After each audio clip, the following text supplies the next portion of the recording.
Hello again, YouTube land. Another small video here, which will probably be a long one. Caught this saw in a skip a few weeks back. Haven't looked at it yet. I've got two of them actually. I don't know the brand.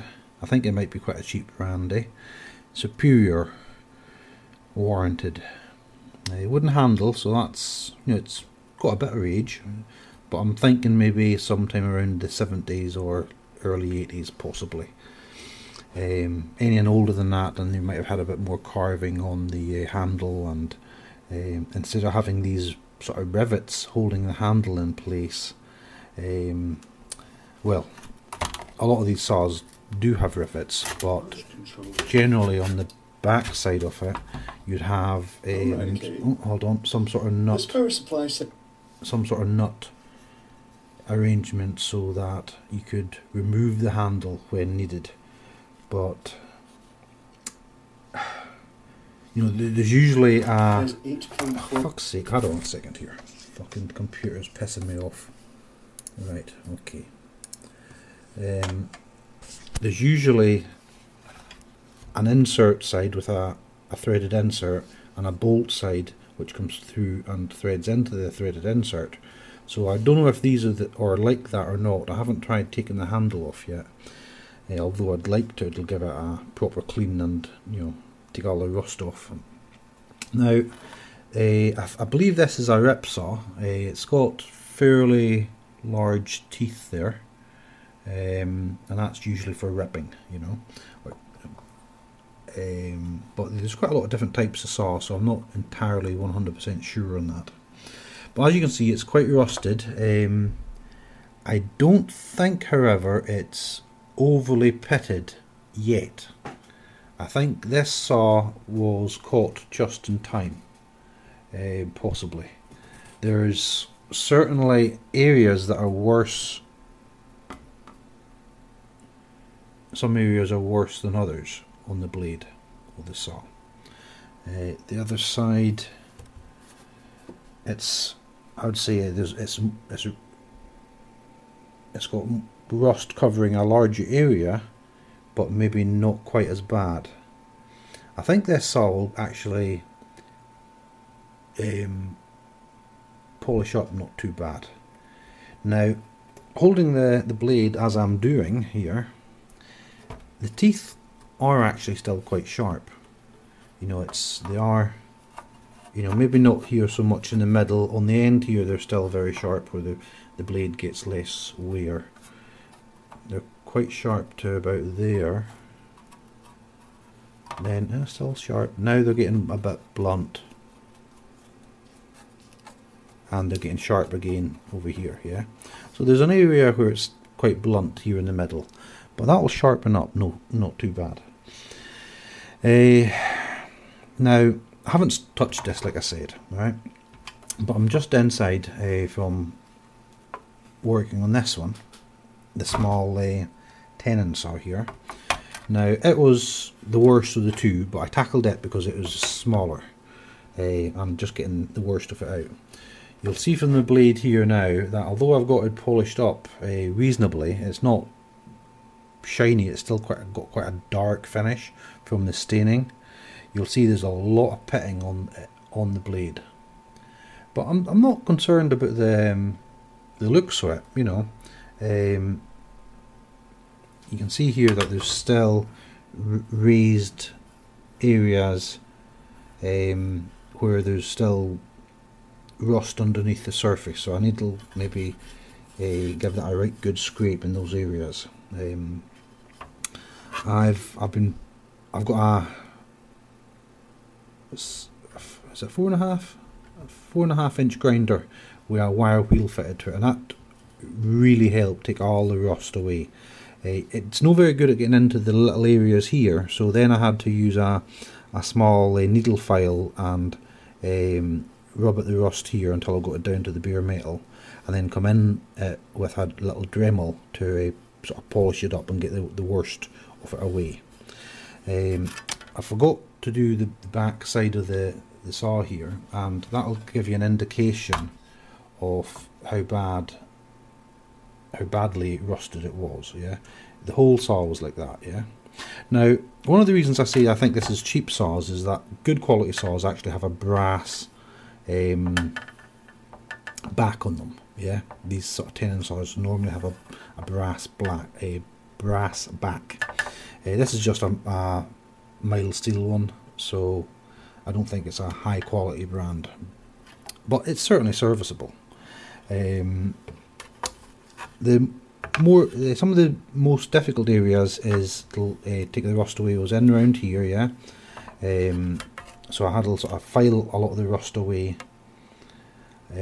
scrape it away with a little needle file, and also along the teeth here. Yeah, I'm not wanting to damage the points of the teeth, although it is still quite blunt from it's not blunt.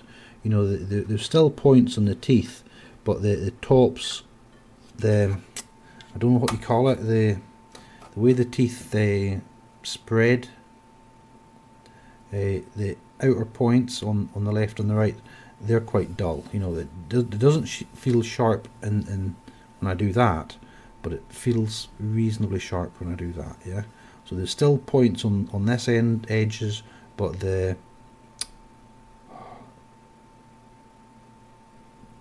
it's still sharp in the points, but the edges are blunt. Yeah, so I'll need to redress all these teeth and maybe reset the rake. I think it's a rake, is it they call it? I don't remember. Right. So anyway, that's that. It's still got a lot of work to do yet. You know, although it's looking shiny, it's actually got a very dull finish, very black finish to it. I don't know if there's any way to remove that.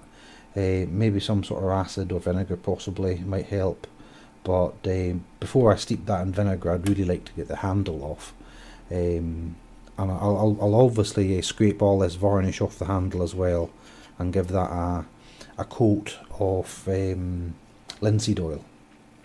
So both of these saws are going to get the treatment. Is it worth it? No.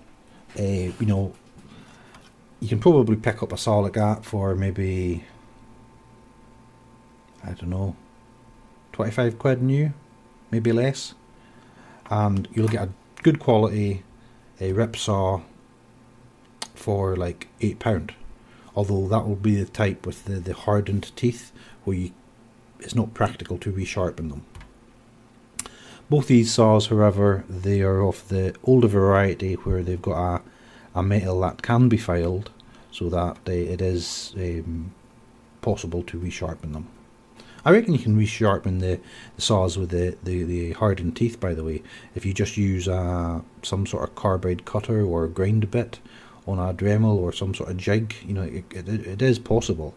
Obviously, they're sharpening them in the factory in some sort of fashion like that, and if you're handy at all in the garage or the workshop, you should be able to cobble together something that you could resharpen a hardened teeth.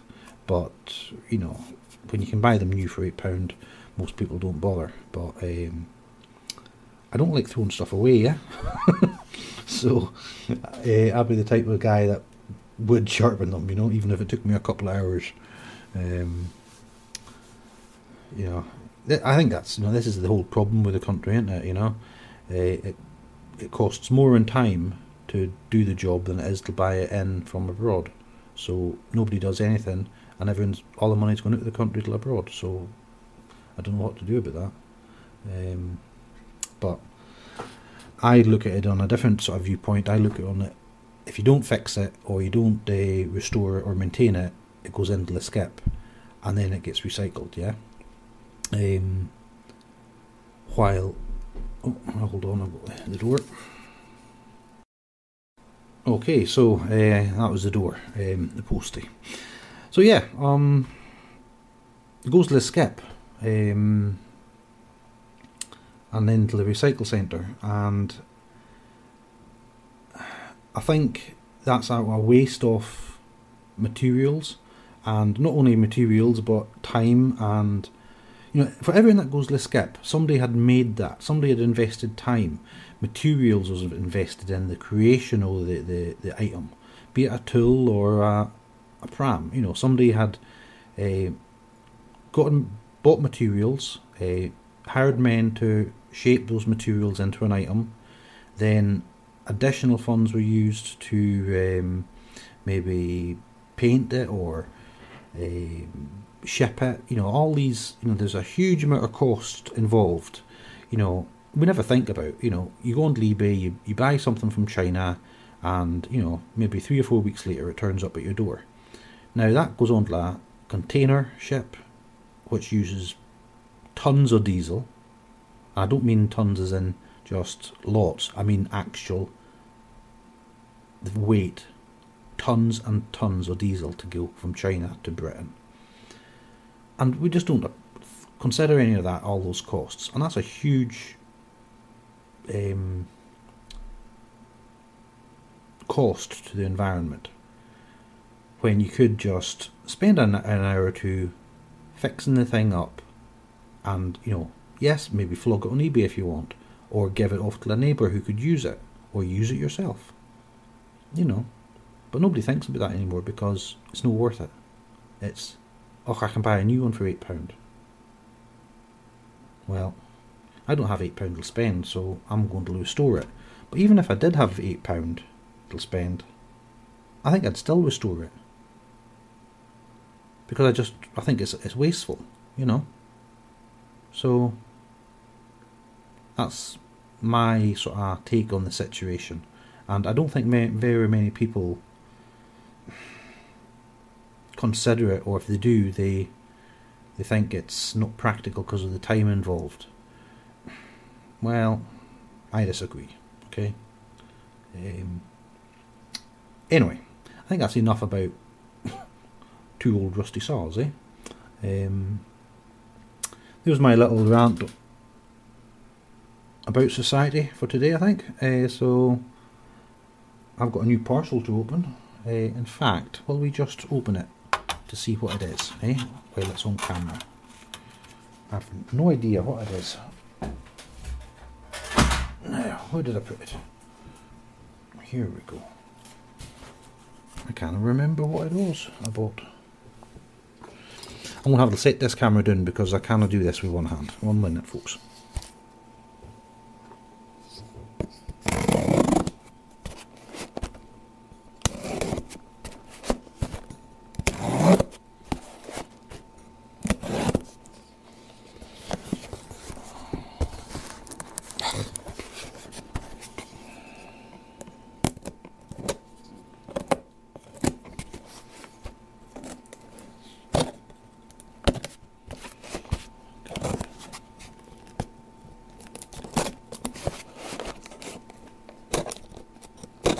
Okay.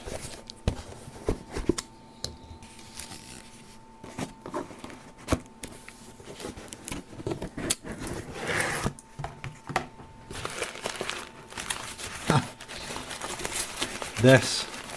Okay. I was helping one of my neighbours out the other week with cutting up some wood for him. He was needing to use my circular saw, so rather than lend it to him, I just did it for him. But the fuse blew in the adapter, so we used his adapter, but of course my adapter's now without the fuse. So I went to buy some fuses, and they're bloody dear gotten, eh? You know, you'll be paying like £2 or £3 for half a dozen little fuses. So I thought, bugger that for a game of soldiers, yeah? So there's this lad selling fuses, and he's selling them second hand, and by, is it the 100 or 200, I think. Can't remember what I bought. I think it was 200 I bought. So I've got here 200 miscellaneous fuses, some of which will be blowing, but he says the majority of them won't be. So I think I've got enough fuses for the rest of my life now, hopefully. Paid a £5 for them or thereabouts, so yeah. reuse, folks. Stop chucking stuff away. Yeah? Right. He's £5 richer and I'm 200 fuses up. Well, I say 200, let's see how many of them actually work. In preparation for this, you'll think I'm bloody crazy here, and maybe I am, I don't know, but I've made up a little wee test bench. I've got my, where is it here? My continuity tester here on my multimeter, and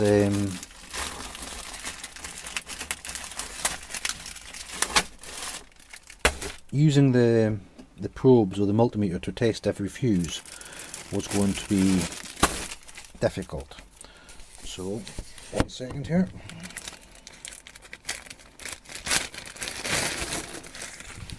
Awkward is the word I would have said. So I've got this little arrangement set up. So all I will do is set the fuse on these two copper tacks, and I've got continuity.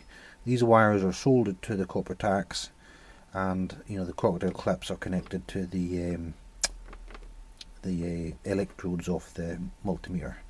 So that'll help me test all the fuses or any other fuses in future.